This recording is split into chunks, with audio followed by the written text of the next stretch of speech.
په چمن او شاوخوا سیمو کې د باران د کبله ډیر کورونه نړېدلي او چې تقریبا یادېږي 12 کسه په شهادت باندې رسېدلي دي چې د باران تیزې اوبه او رودونه راغلي چې د چمن په ښار کې 12 کسو ته تعداد رسېدلی دی چې یادېږي دا د باران اوبو وړي دي او وژلي دي. دغه د چمن د پرلت سره نږدې مانده دی چې دومره په تیزي باندې راغلی دي او شاوخوا په ټولو سیمو کې د چمن په ښار کې د کچه کورونه کچه ځایونه ټول بارانو ننوړي دي چې ډېر نقصانات یې رسولي دي. خو په چمن کې د انټرنیټ سرویس مکمله بند دی چې 1000 کار د تیرو 2 ورځو څخه نه کوي.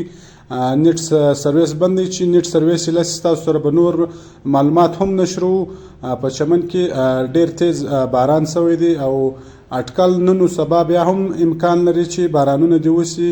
د میډیا د لارې و خلکو ته دا پیغام رسو چې تاسو بغیر ضرورته د کورو څخه مه راوځئ او خپل ټول کورنیانو ته هدایت وکړئ چې د کچه دیوالو او کچه مکانو سره پام کوئ ځکه دلته په چمن ښار کې کچه مکانونه ډیر دي چې انسانان د خطرې سره ورسره مخ هر وخت باران په تیزی سره امکان لري چې وسی رودونه راسي او کچه کورو ته تاوانونه ورسي.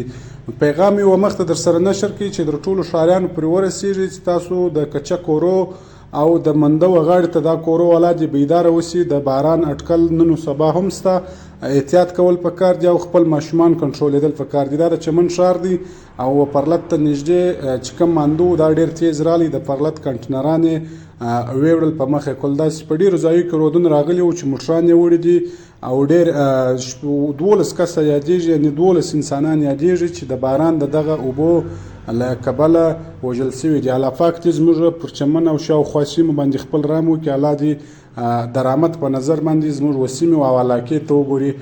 دغلته ډېر غریبان شته چې هغه د ماښام د ګولې بندوبست یې نشته، د باران تیز اوبو او شانو دیوالونه او کورونه وړي دي. نور ټول معلومات په دغه ویډیو کې را سره وګورئ. په چمن کې انټرنیټ سرویس بند دی، یو نیټورک کوم سم کار نه کوي. چې چیرې انټرنیټ سرویس فعاله شي موږ به ستاسو سره نور ډېر معلومات شریکو او د معلوماتو دپاره زموږ سنګرني هم در سره فالو کړئ.